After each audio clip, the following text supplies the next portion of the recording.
The palace was alive with whispers. Rain battered against the fortified windows, streaking the glass like veins of a wounded sky.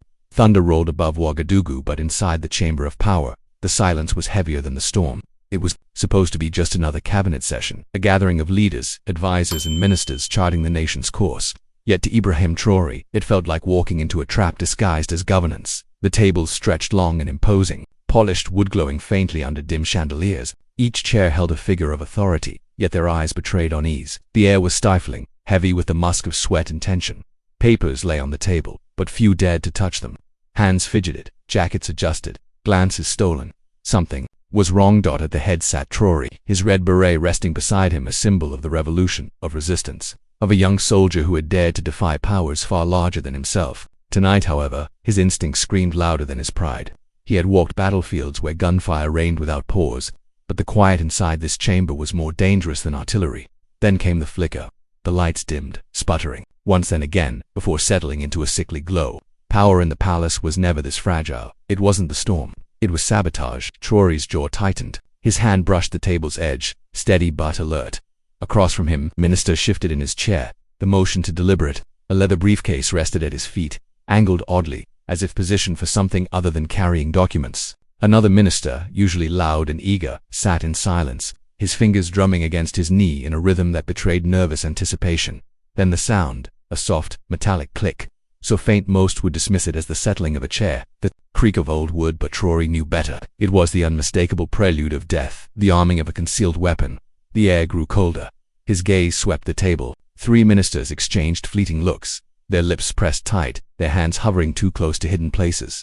And then came the realization this was no ordinary meeting. This was an ambush. The guards outside, loyal and vigilant, had been stationed too far down the corridor.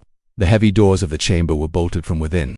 For the first time since his rise, Traoré was alone in the heart of power, surrounded not by allies but by enemies cloaked in suits and titles. The storm outside howled, rattling the old palace walls as if the heavens themselves bore witness to treachery. Papers lifted in sudden drafts, scattering across the polished table like warnings from ghosts. Shadows flickered across the walls, elongating and distorting the faces of those seated half men, half monsters. And in that suffocating moment, Ibrahim Traoré understood. He was not leading a cabinet session, he was sitting inside his own execution chamber. The scrape of a chair broke the silence. A gloved hand reached beneath a jacket. The gleam of metal caught the dim light. Time fractured into heartbeats. 1, 2, 3. The voice of fate whispered through the storm. What he did next would shake the world. The storm in the palace was not born overnight. Long before the cabinet session turned into a death trap, shadows had begun to weave themselves into the fragile fabric of government. To the outside world, Ibrahim Traoré was the young soldier who had risen against impossible odds, a leader who carried the torch of Thomas Sankara's unfinished dream. To his people, he was hope incarnate. But to others, men lurking in embassies, boardrooms, and even within his own government, it was a danger too great to be left alive. When Traoré seized power, he inherited not just a nation but a battlefield, disguised as a state. Hunger stalked the streets like a predator. Villages were abandoned, their crops rotting in the fields. Armed groups carved the countryside into zones of fear, cutting roads and destroying schools. Every day brought fresh reports of loss, convoys hijacked in the Sahel, wells poisoned in the north, children vanishing in the east. To lead was to wake each morning already drenched in grief. In the capital, the walls whispered, ministers bickered. Behind closed doors, their debates soaked in ambition rather than duty. Some argued that the country must bend to foreign corporations that promised money in exchange for the nation's gold. Others urged harsh crackdowns that would silence dissent at the cost of freedom. Traoré stood firm. He refused to sell his country's soul, refused to silence his people's pain. But such defiance painted a target on his back. The first seeds of betrayal were sown within his own circle. 3 figures emerged quietly, their loyalty rotting under the weight of greed and resentment. One was a statesman whose smile could disarm a crowd, but whose footsteps often led him to foreign embassies under cover of night. Another was a colonel who carried medals on his chest but bitterness in his heart, unable to accept that the younger man had risen where he could not. And the third, a minister with vast influence over trade, had already mortgaged her loyalty to outsiders who promised her wealth beyond measure. Their conspiracy grew like a vine, silent and invasive. Reports were altered before reaching Traoré's desk. Intelligence was delayed, twisted, or erased entirely. Every decision he made was nudged off course by subtle lies. Around him, a wall of deception closed in, isolating him until even his most trusted soldiers feared he was being led into blindness. Yet what they underestimated was the instinct of a man forged by war. A soldier learns to sense death before it arrives. The deeper shadows behind the plot stretched far beyond Burkina Faso and foreign capitals. In smoke-filled rooms, his defiance was discussed like a problem to be solved. Contracts of blood were signed, millions of dollars exchanged hands. They would not kill him in the street like a criminal. No, they wanted him gone inside the walls of power itself, erased in a way that would look like politics collapsing under its own weight. Warnings crept in, subtle and chilling. One night, Traoré walked the palace corridors long after midnight and heard footsteps in places where no guard was stationed. A door that should have been sealed bled cold air into the hall, as if someone had slipped through only moments before. On another night, one of his most loyal soldiers found a listening device hidden within the chandelier above the War Council table, foreign-made, designed to transmit everything spoken. Every minister denied knowledge, but their denials tasted hollow. The press called it paranoia. Diplomats called it inexperience. But the people, the poor who trusted him, called it survival. The night before the cabinet session, the conspirators prepared themselves. One rehearsed the expression of shock he would wear when shots rang out. Another wrote a final note to her foreign contact, promising that by dawn, the boy will be gone. The colonel stared long at his uniform, torn between loyalty to his oath and hunger for power, whispering Sankara's name as though asking forgiveness before choosing betrayal. The morning of the session broke with an unsettling calm. In the city, children played. Markets opened. Life went on as though history was not about to change. The palace appeared ordinary, guards standing as they always did, staff hurrying through the halls with folders and tea trays. But behind the heavy doors of the chamber, nothing was ordinary. The electricity had been tampered with. The guards had been deliberately stationed farther away. Briefcases were heavier than they seemed, concealing more than papers. When Traoré arrived, his stride was steady, his expression calm. He paused at the doors, as though feeling the weight of destiny pressing down, and then, without a flicker of hesitation, he stepped inside. The ministers rose to greet him with false smiles. The storm outside began to roar, and the storm inside was ready to be unleashed. The doors closed with a heavy thud, sealing the chamber. A faint echo lingered, as if the walls themselves were aware of the plot woven within. Outside, the storm thrashed against the palace, lightning flashing like the flicker of distant gunfire. Inside, the room was suffocating. The meeting began with the usual rituals. Papers were distributed, voices recited reports, pens scratched across notepads. To the untrained eye, it was politics as usual, but to Traoré, every movement was a clue. The air carried the smell of deception, not the open stench of soldiers on the battlefield, but the subtler, deadlier odor of men in suits who hid daggers in their sleeves. He watched them carefully. A minister's hands lingered too long near his briefcase. Another avoided his gaze, eyes darting like a cornered animal. A third sat stiff, almost rehearsed, as if he were an actor waiting for his cue. Then came the flicker. The chandeliers trembled. With the storm, the light faltering into shadow. Traoré's soldiers were stationed too far down the corridor, their boots echoing faintly but never near enough. The conspirators had planned this perfectly. The first sign of fracture appeared. In the rhythm of the meeting itself, Colonel Bomba, usually composed, interrupted a discussion with sudden aggression, pounding the table as he accused the defense ministry of incompetence. Voices rose, ministers bickering, papers flying. The chaos was a curtain behind it. Hands shifted beneath jackets. Metal brushed against leather. Traoré did not flinch. His voice cut through the storm of words, steady, low, commanding. "We are not here to quarrel. We are here to serve the nation." His tone silenced them, but the silence itself was dangerous. In that pause, he heard it again, the faint, metallic click of a weapon being prepared. His eyes shifted. Kabor's hand slipped beneath the table. Madame Zongo leaned slightly away, as though bracing for something unseen. Across the table, Bomba's stare locked on him, cold, resolved.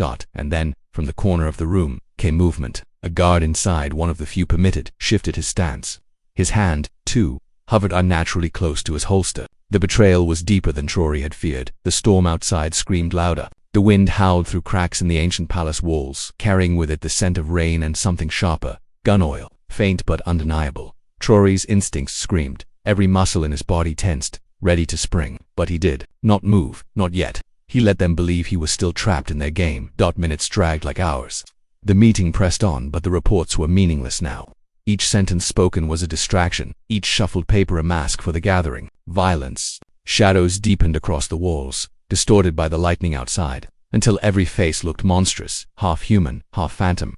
And then, the signal came. It was small, almost invisible, the nod of a head, the clearing of a throat, but for those who knew, it was a strike of a match to a powder keg. One conspirator shifted his chair suddenly, the scrape echoing like the pull of a trigger. Another's briefcase slid open just enough to reveal the steel glint within. A third loosened. His jacket, preparing to move. Traoré felt time fracture. The voices of the ministers faded, replaced by the pounding of his own heart.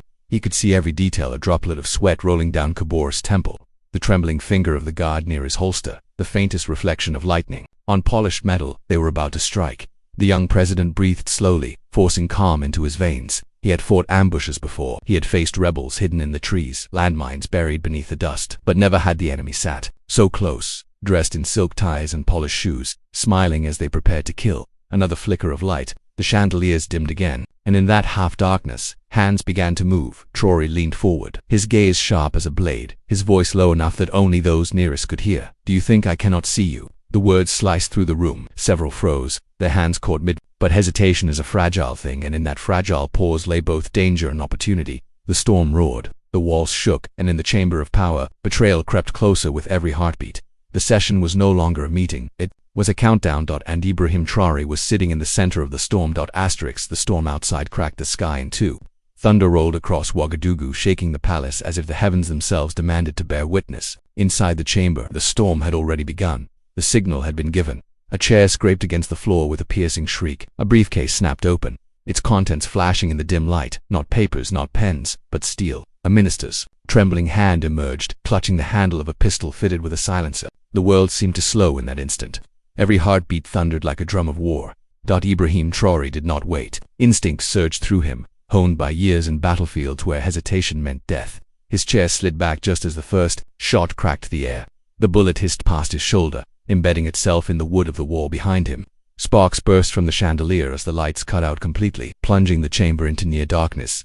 The cabinet room was no longer a hall of governance. It was a battlefield, men shouted, their voices colliding with the roar of the storm. Papers scattered, fluttering through the air like dying birds. In the chaos, figures moved, some ducking low, others lunging forward. The traitors revealed themselves, their weapons glinting in flashes of lightning. But just as swiftly, others revealed loyalty, rushing to shield their president with bare hands, with chairs, with whatever could be used against steel. The room erupted into violence. Shots cracked again, muffled by silencers but no less deadly. A loyal minister fell to the floor, blood staining the papers he had clutched moments earlier. Another lunged at Bamba, grappling with him in the shadows. The two men crashed into the table, splintering wood, sending glasses and pens flying across the floor. Traoré moved with a soldier's precision, rolling behind the heavy table, using its mass as cover. His breathing was steady, though his pulse raced. He had faced ambushes in the Sahel, but never in a room that was supposed to be the safest place in the nation. Never among men he had once trusted. Every second stretched into eternity. Lightning illuminated the scene in jagged flashes. Kabor with his pistol raised, Zongo clutching a dagger hidden in his sleeve, Bamba wrestling with a loyalist, his face twisted in rage. The storm outside became a drumbeat of doom, masking the chaos inside. And then came the sound that shifted everything, the metallic groan of the chamber doors. Someone was trying to force their way in, but it was not rescue, it was reinforcement. Shadows slipped inside, men dressed not as guards but as intruders, their movements rehearsed, their faces cold. They carried rifles, their barrels gleaming. In the stormlight, the room froze for a fraction of a second, then exploded into deeper chaos. Loyal ministers screamed, ducking beneath the table. The conspirators pressed forward, their weapons trained on Traoré. Smoke filled the air as shots rang out again, the acrid scent of gunpowder mingling with the storm's damp breath. But Traoré did not cower. He rose from behind the table, using the storm's light to his advantage. In his hands, he clutched nothing more than a broken chair leg, crude but deadly in the grip of a soldier who had once fought with nothing but bare hands. He moved like a predator. One strike, swift and brutal, sent a pistol clattering across the floor. Another blow cracked against a wrist, shattering bone, forcing a conspirator to drop his weapon. He seized the fallen pistol in a single motion.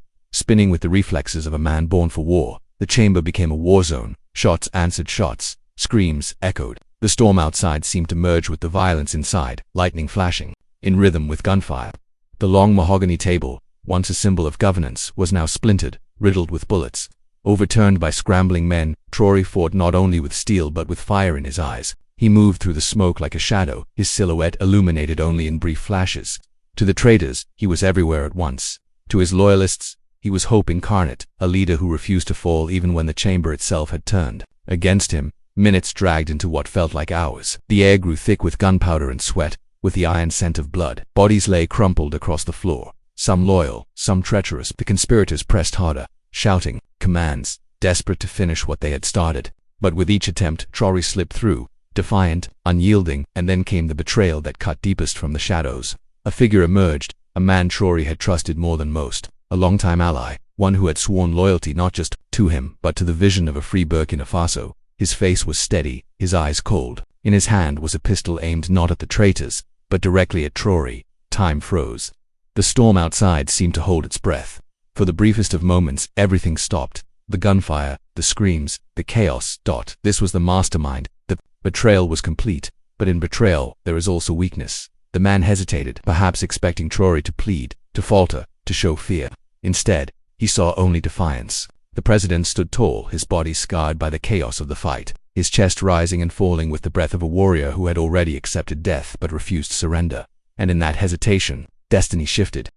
A loyalist, wounded and crawling across the floor, seized the moment. With the last of his strength, he tackled the betrayer, forcing the shot wide.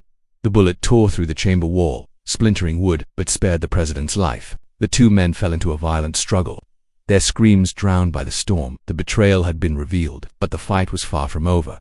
The final 30 minutes of the clash were a blur of chaos. Rifles emptied, pistols jammed. Men fought. With knives, with fists, with whatever they could seize. The chamber's polished floor was slick with blood and rainwater from shattered windows. The storm outside poured into the room, as though the heavens themselves wanted to wash away the treachery. And through it all, Ibrahim Traoré endured.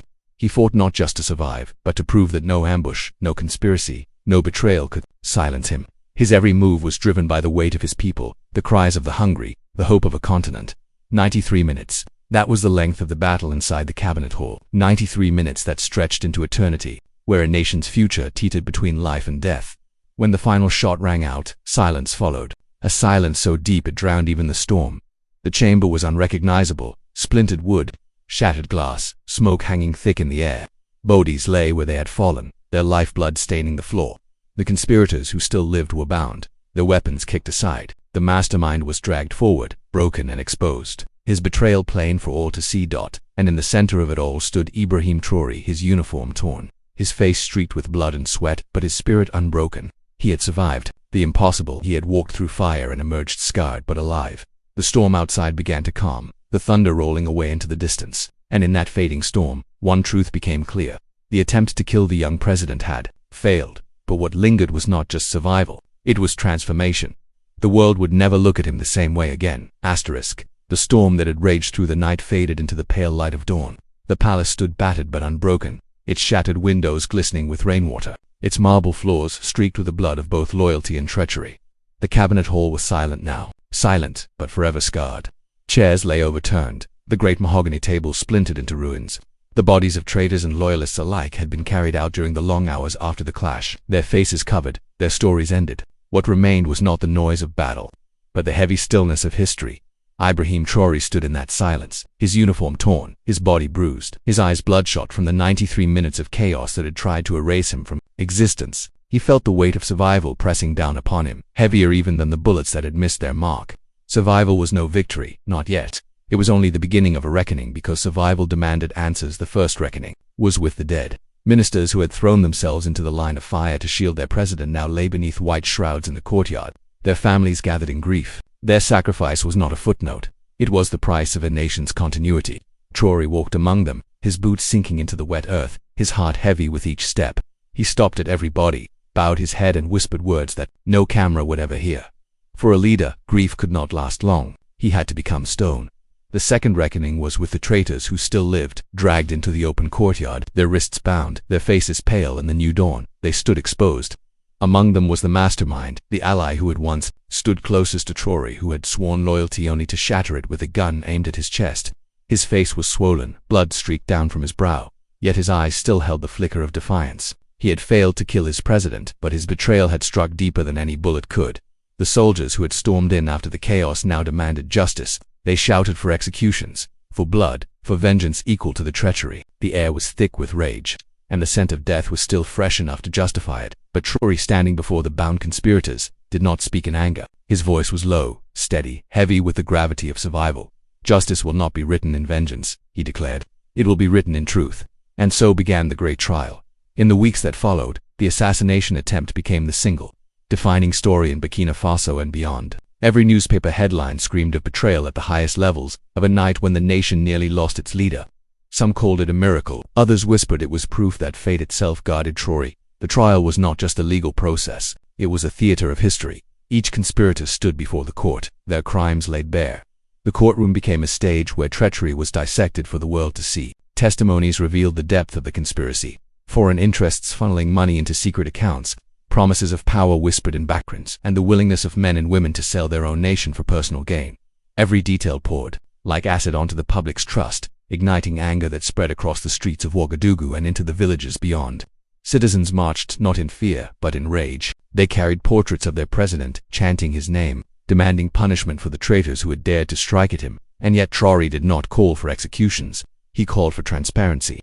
He demanded the trial be broadcast across the nation. He wanted every citizen, from the poorest farmer to the most powerful general, to see the faces of betrayal and to understand what had been risked.